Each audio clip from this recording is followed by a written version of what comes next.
Welcome to the first week of Beginner's Guide to Renovating. I'm Matt Smith from Jamin Design Group, and we're excited to be here talking about how to prepare for the first meeting with your potential architect or designer. This is the first in a 4-part series that covers the basics you need to know in order to start your renovation project. At the end of each night, we'll be having a question and answer time, so be sure to leave your questions in the comments below for us to answer. If we don't get to your questions tonight, we'll answer it in a private message after the show. We'll also have a pack that we can email to you after the show tonight to help you prepare for your first meeting with a designer. Tonight I'll be talking you through the steps on how to best prepare for this meeting. We also have Kieran Lewis from JDL Construction talking about budget, and Renee Finley from RGF Finance talking about how to prepare your finances. So a little bit about me. I've been an architect for 20 years now, and I've worked on all sorts of projects from small shop fit outs to major airport renovations. But I love working with people to help them build their dream home. I'm passionate about delivering my clients a creative, on-budget design that delivers exceptional value for money. I've broken the talk up into the following points displayed on the screen behind me. You can use these points as prompts to prepare for your first meeting with a designer. So let's get started. The hard questions. What's really valuable to you? Instead of basing your renovation on what your neighbour's done, even though this may have been the driver to get you thinking about renovating in the first place, you need to take a step back and ask the following questions to determine what you want to achieve out of your renovation. Communicating these answers to your designer will help them decide on priorities in the design and use their problem-solving skills to give you creative solutions. If I was thinking of renovating, I'd ask myself these questions. What's the real motivation behind the renovation? Maybe you found out your wife is pregnant and you need more space. Or your in-laws are moving in and you need to be able to get away from them to keep your sanity. The kids are getting into the teenage years and you want them to have their own space. Or maybe you bought the house to renovate and sell for a profit. You need to be clear about your motivations and talk to your designer about what is the drive behind it. This will help you get the result that will best suit your family needs and budget. For example, why raise and build under when you can solve your house issue by simply moving a few walls around to create the space you need and not be a slave to debt? Yes, the trigger might be because you went to a friend's house and loved what they'd done, but you need to be honest with yourself about what your particular needs are. Another question is, what things do you love about your house? The open plan living maybe, or the breezes you get on your back deck? What are the things that frustrate you about your house? Maybe it's a tiny kitchen or not enough storage. What's the minimum that you want to achieve out of your renovation? You might be happy to add a bedroom or ensuite that will make the renovation worthwhile. And what's the ultimate dream for your house? This can be really helpful to know so your designer can take future stages into account. Do you have pets or do you want pets? And if so, what type of pet? Are they going to be an indoor or an outdoor pet? And how will the renovation improve your quality of life? It might be you're going crazy living on top of each other and need the extra space. It might be it's a reward for all the hard work you've done and you've always dreamed of living in this style of house. A really important question is, how long do you plan to live in the house? This will really help you decide how much you're wanting to spend on the renovation. If it's your forever home, you'll be wanting to spend more compared to if it's a stepping stone house where you may want to do minimal work to make it comfortable. The answers to these questions will really start to help you work out what type of renovation will suit you and your lifestyle. Can the location you live in support the type of renovation you're wanting to do? You need to do your research and see if by doing the renovation, how much value it will add to your home, and if you think it will be a good financial decision. Renee from RFG Finance will talk to you more about this later. The next thing to do is to create a style board. From the above answers, you can start to put together ideas of what type of renovation you're wanting to do. And you can start to collect example images of styles, materials, and similar projects that you love so that you can talk to the designer or builder and clearly communicate with them what you're wanting to achieve. I'd create a Pinterest board that you can share with the builder or the architect. So now let's talk about budget. From the answers to the previous questions and the research you've done on your local market, you can start to put together a budget. Now the budget is the real deal breaker for your renovation project, so you need to be transparent to all the people involved from here. First, you need to look at the project budget, which is the complete cost of everything for the project. This includes the design, engineering, surveying, town planning, certification, landscaping, and the building cost. Normally, as a rule of thumb, I'd allow 10% of the project budget for professional fees up to the point of getting a firm construction budget. To determine a rough construction budget, I'd email the answers to the questions above and your style board to your builder of choice and giving them a call to talk through your project. I'll now hand you over to Kieran from JDL Constructions to talk more about budget and the advantages of having a builder involved from the start of the design process. He'll also outline the pros and cons of doing a design and construct type of project. Thanks, Matt. That was some really good info. Firstly, to give an introduction about myself and our business, my name is Kieran Lewis and I'm a director of JDL Construction. I run this business together with my father John, and we specialise in all aspects of renovations and extensions. Myself personally, when I finished high school, I went straight to university and completed a Bachelor of Business at QUT, and then went on to work for a civil construction company, Boral Asphalt, and was involved in major road construction throughout southeast Queensland. While working here, it got to the stage where I was working away from home more often than not, and my father John gave me the opportunity to complete a mature age apprenticeship, which I jumped at with both hands.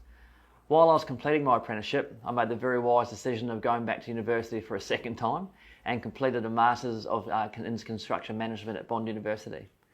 So as we speak, I guess I can call myself fairly qualified in that I have 2 university degrees. I've completed my carpentry apprenticeship, and I have also obtained my low-rise builder's licence as well. So one of the problems with the residential building industry is that builders are not recognised as professionals in the same category as architects or engineers. So myself and a number of other builders have actually created a professional builders network called the Queensland Professional Builders Network, and we've been going to meetings once a month for the last 2 years. This network is a meeting of like-minded builders who are all trying to become better business operators and builders. So if you come across a member of this network during your design or pricing, I would really like to point out that you'll be in good hands here. So enough about me, onto the topics that I will be covering off on tonight. I'll be talking about budget, collaboration and pricing. So firstly, budget. One of the first questions that we ask new clients, which is always one of the hardest questions to answer, is what is your budget? And look, to be honest, a lot of clients have difficulty in answering this question as they don't want to be overcharged or feel that they will be ripped off by the builder. Unfortunately, the building industry has created this reputation due to a few bad apples. However, for our business and many other builders that I know, this is certainly not the case. The reason we ask this question is to establish a few key items. Firstly, it is to establish whether your budget is in line with the type of project you will be undertaking. An example of this is if a client wants to raise, extend and build under a house, which includes a swimming pool, general landscaping, carport and driveway works. Now for a house that has an overall floor area of approximately 340 square metres, we know that this project will fall somewhere between $950,000 and $1 million for a pretty well-spec'd home. If a client comes to us and they have plans for a house of this size, we know what the costs are going to be. However, if the client's budget is only $500,000, well, unfortunately, there is no way that we can complete the renovation for that price. The second reason we ask for the budget is that when we're pricing your project, we can look through the drawings and highlight areas that may be able to be substituted or removed from the scope of work to bring the price down more in line with your budget. Essentially, our role as the builder is if we know what your budget is, we can try and squeeze as much work as possible into what you're trying to spend. So when designers are designing a house or renovation project for a family, there's really 2 rules around this. The first is obviously the house needs to look great, it needs to function well and suit your family's needs and requirements. That's a given. But secondly, the house needs to be designed with the budget in mind to ensure that what is drawn on paper actually reflects what the client's budget is. Unfortunately, for many clients this is very rare, and what has been drawn on paper is substantially more expensive than what the initial design budget that was given. So going into this topic in a bit more detail, look, as the builder, we find this really frustrating, not only for ourselves, but also for the client, as they've spent their hard-earned money, getting all the work and drawings completed, which includes your architectural, your engineering drawings, your interior design, and the client's genuinely excited about starting on the next phase of the project, which is selecting the builder who they want to work with. However, very soon, this all falls apart, and the client has to go back to the drawing board and either has to do one of the following things: spend more money and redesign the plans to make it more cost effective, change the intended level of finish of the project, for example, changing from a solid timber floor to tiles or to carpet, or to put the project on hold and it never goes ahead. So if you've had this happen to you or are wanting to know how to avoid this situation happening, there may be a few questions that you're thinking right now. Number one, how is the price so different to what you were expecting? And surely it can't be that much different. As the builder, we would really love to understand where people actually receive their initial cost or budget estimates from. Is it from friends who have built a group or a project home? Or maybe it's been supplied by the designer or the architect. Realistically, the most qualified people to supply clients with cost estimates or budgets are builders. And the reason for that is that we are the people actually physically building your house on site. So moving on to our next topic, how do you avoid this happening to you? It's a wonderful thing called collaboration. So collaboration is really one of my favourite subjects when it comes to designing and building. Essentially, it involves putting a team of professionals together to work with you on your project and ensure that as a team together we can achieve a great design that complies with all the rules around town planning and the building code, but it's also something that can be built to the budget that the client specified. So how does this happen? Firstly, you need to choose a builder that you really feel comfortable working with. Do your research and look at Google reviews, QBCC license records, ask about the builder's process, inspect previous works, and most of all, you really need to have trust that the builder you select is actually capable of completing your project. You generally wouldn't select a builder who specialises in bathroom renovations to complete your major house renovation that includes a house lift. So the next step is to find out if the builder has a designer that they regularly work with. Have a meeting with both parties, and that is the first step to establishing a great collaboration relationship. So from a builder's perspective, it's imperative that your builder attends design meetings with the client and the designer, and we can go things such as construction methodology, what cost impacts different design options have. We can have input into the engineering drawings to make sure that we as the builder are comfortable with what's being proposed, and we can also make suggestions for alternative structural connections that we've used in previous projects. Probably the most critical component within the collaboration is for the builder to supply costings at each stage of the design process to ensure that what's drawn on paper matches the budget.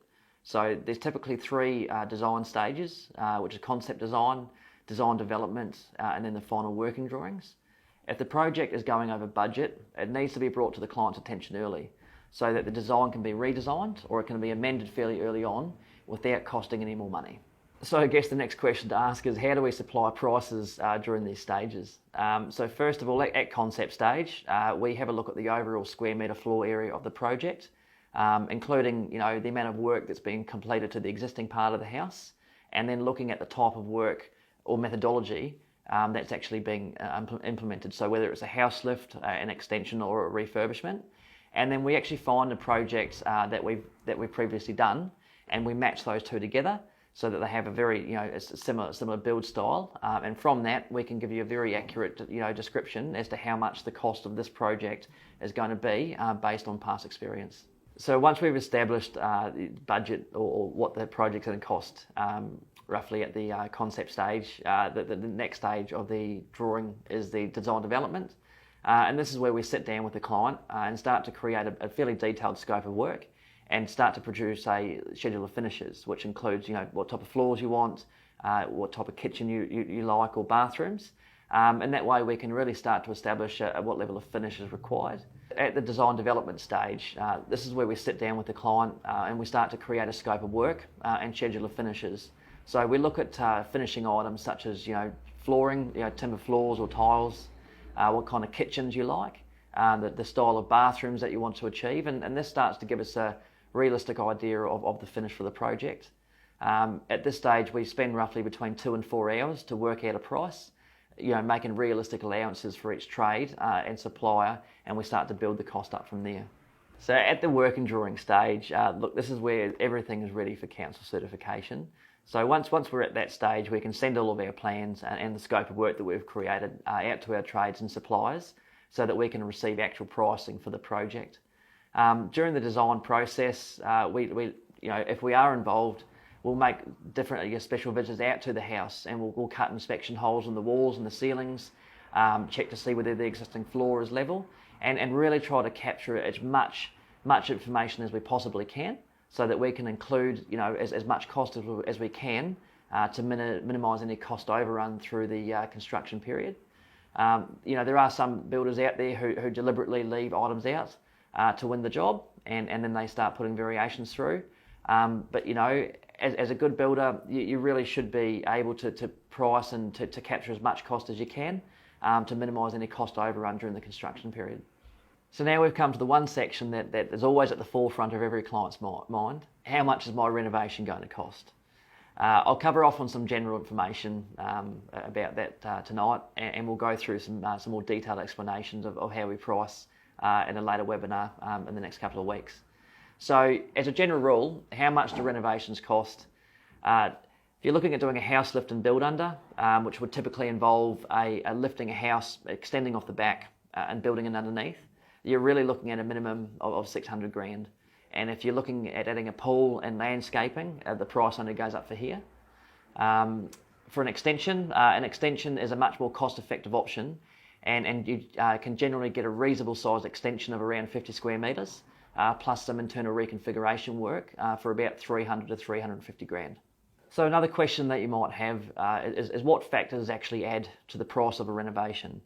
Well, look, first of all, the larger the house, the more cost it's going to be. It's pretty simple. So, getting a good designer involved, where you can have multi-purpose rooms, and not having needed to have a separate media room or anything like that. You can have multi-purpose rooms. It reduces the floor area, but it really makes for a well designed and functioning house. So logistics plays a big part. If your house is on a main road, we'll need to include traffic control, to ensure our materials can be delivered in a safe manner. Or you might be in a steep block, and moving materials around on site there can add an immense amount of labour and cost to the overall price. Services, we generally upgrade all the services to the house during a decent sized renovation. So that includes upgrading all your plumbing, your electrical, and putting some ducted air conditioning, so that once everything's finished, when you turn the shower on, you always get hot water straight away. Demolition and asbestos work. So for houses that have asbestos, this is generally removed, but then you've also got the cost to reinstate the walls and the ceilings and the associated fix-out work, which all add extra cost to the price. So another big ticket item is earthworks. In some suburbs, there's a fair amount of rock, or the soil is highly reactive, and additional foundation works are required to support the new structure that's being built. Particularly in the inner city suburbs, where access is fairly tight, you can only fit a certain size machine down the side of the house, which means that this process will take longer than if you had a vacant block of land. And last but not least, contingency. So for every project, particularly renovations, there needs to be an allowance for contingency in the budget, as there may be latent conditions or unforeseen items that we were unable to pick up during the design stage. So examples of this is removing a plasterboard wall and finding asbestos sheets behind it, or removing a bathroom and finding out that the waterproofing membrane has failed and you've got some rotten timber, or even connecting new downpipes into an existing stormwater system, and you may have tree roots blocking the pipes. So we genuinely try to capture as much of these costs as we can. However, as I just explained, there are some instances that cause this not to happen. So look, out of this, the one question that we would like future clients to ask is, when should you get the builder involved? And the answer is as early as possible. Builders are the most important piece of the puzzle, and we're the ones actually building your home, and we can really add so much value to the project if we're involved early on.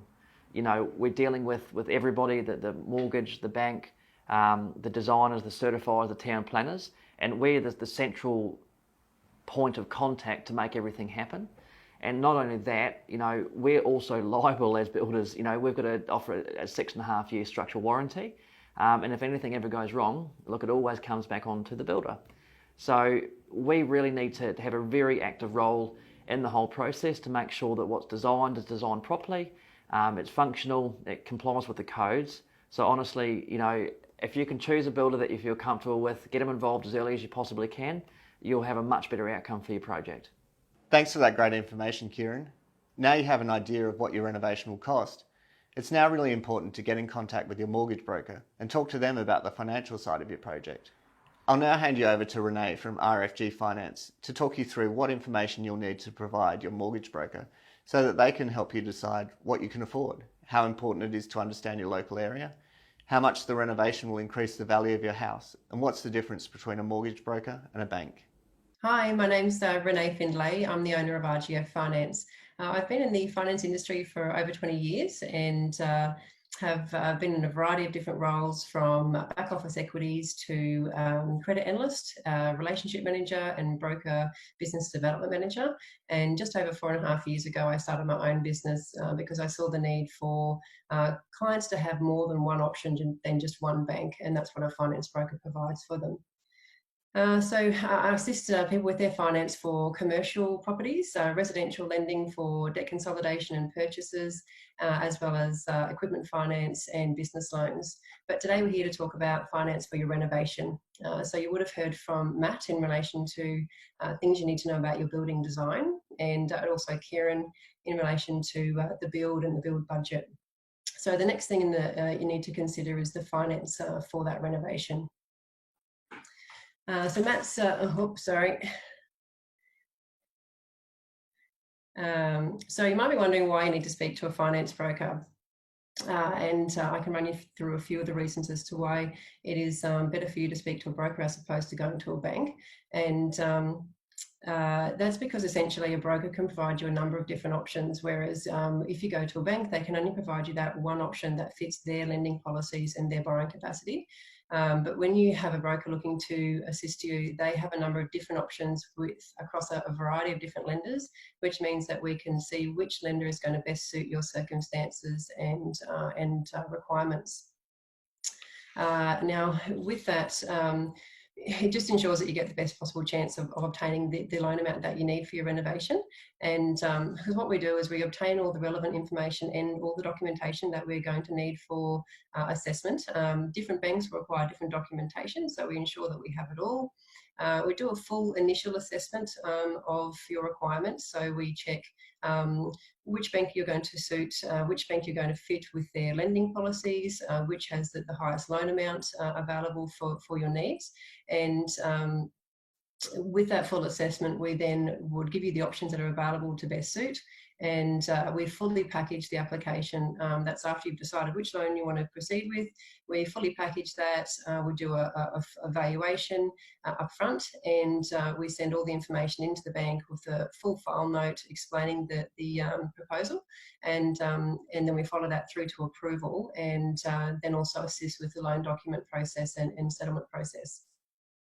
So bank valuations, now they're a big part of the finance process, and a lot of people don't know that banks banks obtain a valuation through an independent valuer. So it's not the bank that's actually valuing it. They have an independent valuation firm that does the valuations for them.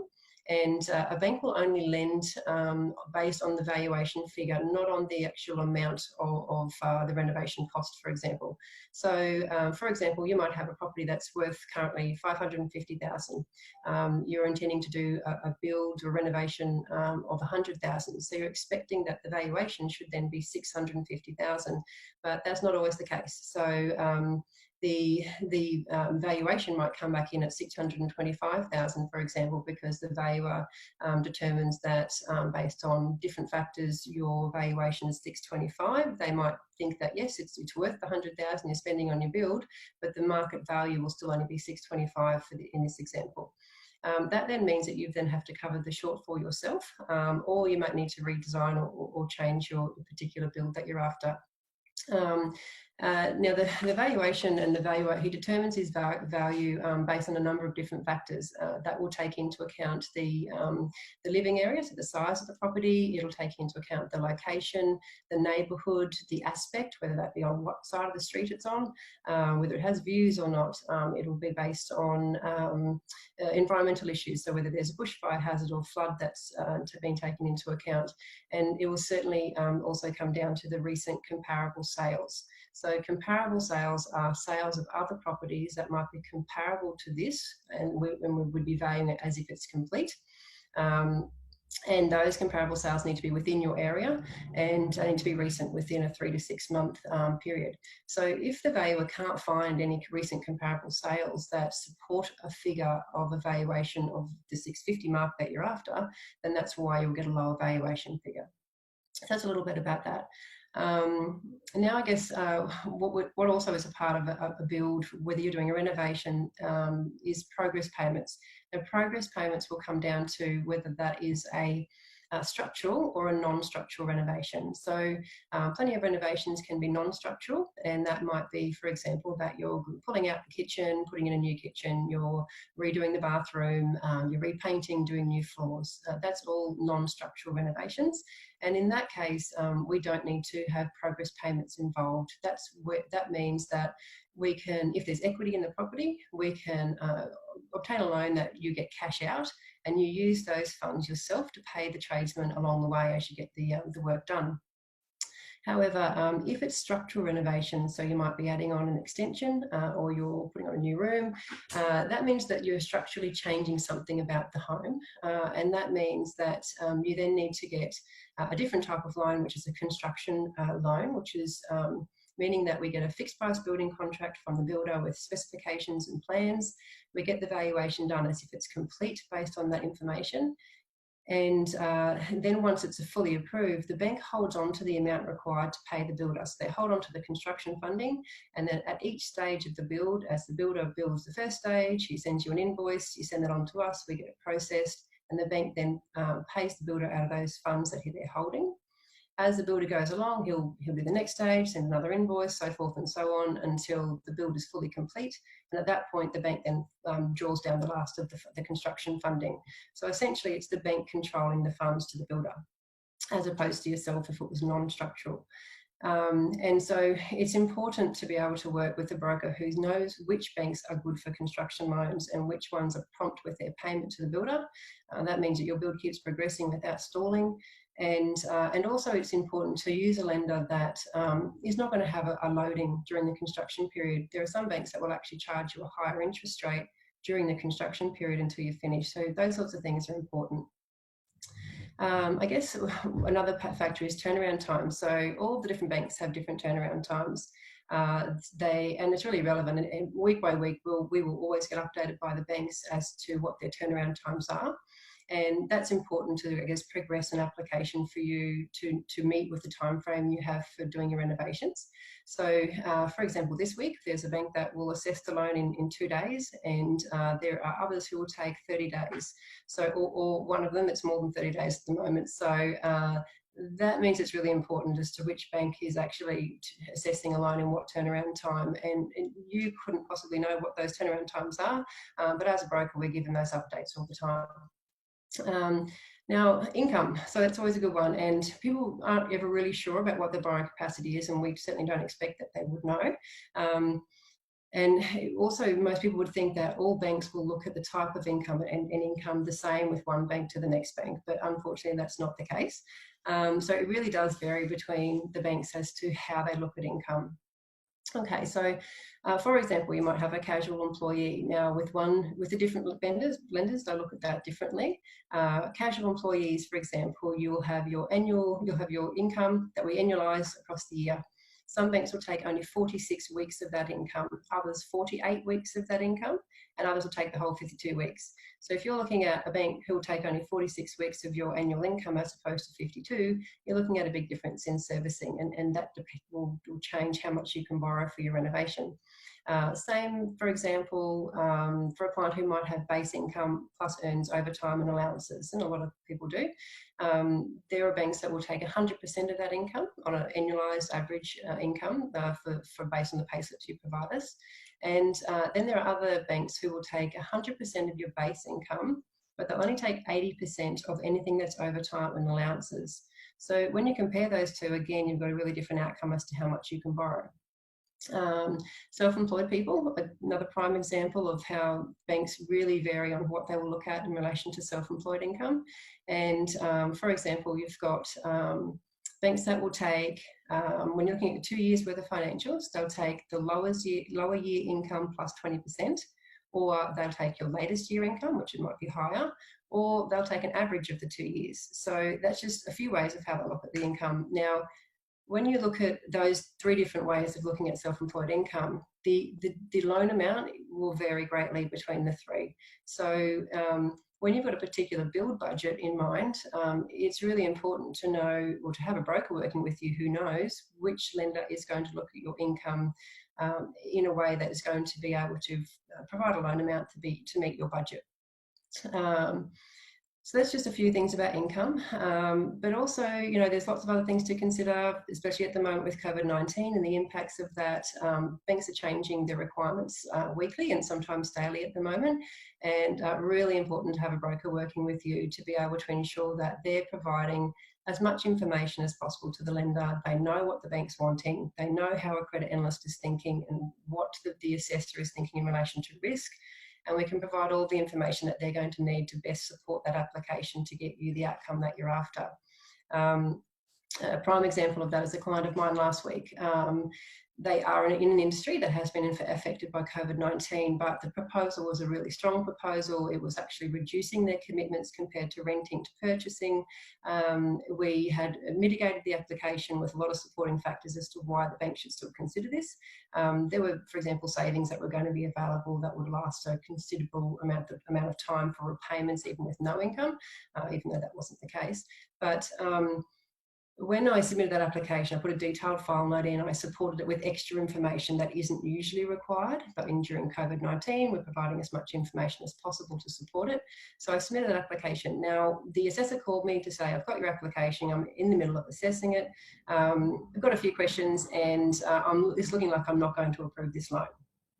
By the questions she'd asked me, I said to her, look, have you had my file notes that I've submitted with the application? It became apparent she hadn't received my file notes. So when some of the documentation gets uploaded on the bank's end, sometimes it's missed, and the document that was particularly important was the file notes. So I said to her, look, can you put a hold on the assessment to get the file notes and can read through those? She agreed, and then within 24 hours I had an approval. So that meant that same application, documentation, was the difference between a decline or an approved loan based on the file notes that I've submitted with that application that supported it. So it's just a prime example of why you use an experienced broker who knows what the bank wants to see, how they want it mitigated, what strengths they need highlighted to them, and that was a good outcome for our client. So I think also too, loan structures, really important to have a good loan structure in place. A pure example, you might have an owner-occupied property and an investment loan. And you might have had your investment loan on interest-only payments, and now it's gone to principal and interest.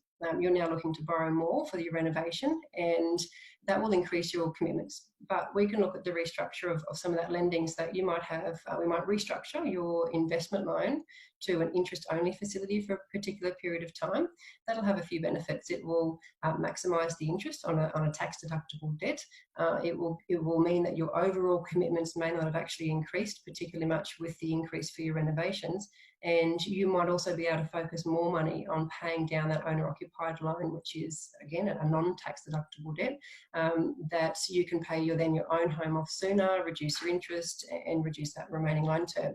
So that's a good way of restructuring that you mightn't have thought about yourself. And also at the same time, we can look at reducing the current interest rate, of course, that assists in those reduction to repayments. So it means that when you're borrowing more for your renovation, it may not mean you actually have to have a higher overall ongoing commitment when you do that. A part of loan structuring as well, we'll always look at different ways and provide all different solutions to you to have the best outcome. So a client might have a personal loan or a credit card that's in place that you still have some money owing on that, and you want to go ahead with the renovation now anyway. So we can look at whether you have enough equity to be able to pay out that personal loan or clear the credit card debt in full, so that your overall commitments are not increasing too much going forward. It also means that then you've got extra payments you can make to pay onto the home loan to pay off that additional debt sooner, so that you're reducing interest and you're not paying as much as you would have on a 20% credit card, for example. Another way we look at things is, because we're doing the full initial assessment first before it's gone to any bank and before we're providing your options, is we'll always give you ways of increasing your borrowing capacity. So you might have a $25,000 credit card. You might clear that monthly. You might only have $2,000 owing on it, but you've got a $25,000 limit.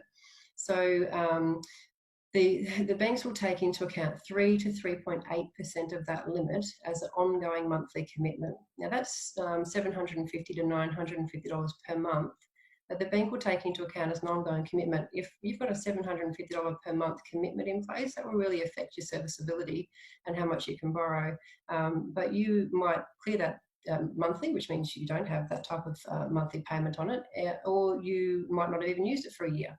So we'll give you the option of saying, look, this is how much you can borrow with your $25,000 credit card limit in place, or this is how much you can borrow if you would like to reduce your limit or pay it out.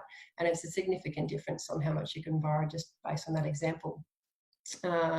So there, I guess, the things you need to consider when you're looking at your build budget, you're wanting to do a renovation, I guess speaking to a broker who can run you through all those different options and give you that information is really important so that you can keep on track with the type of renovation that you want. Because we can have the exact same client information, same income, same liabilities, and with one bank that will be a loan amount of say $700,000, and with the next bank it'll be a loan amount of $780,000. Now, if you've had a build budget in mind, because you've been speaking to Matt and Kieran or Jamin, then it will mean the difference of whether you need to go back to that to the builder and to designer and completely change your design or reduce the size of your renovation, or you can keep on and keep going with the design that you prefer, because we can find a loan a lender that will meet the loan amount size that you need. So it makes a big difference, just depending on which bank is looking at your circumstances. So, I guess that just covers a little bit of the process and what goes into obtaining the finance, and also reasons why it's really good, as Kieran said, about collaboration. So if you have a designer, builder, finance broker and town planner all working together with you, that's the best possible way of having it, the best possible outcome for you. And it also means that you can always ask questions the whole way through, and we can try to make it as seamless as possible for you. So we hope that information's been helpful today, and we're looking forward to any questions that you have. Thank you. Thanks for this, Renee. Getting through these steps will help you determine if the renovation is worthwhile, and it's time to book in that appointment with the designer or architect, preferably one that's willing to work with you and a builder throughout the design process. Next week, we'll be looking at the potential restrictions of your block and if you can achieve your dream renovation.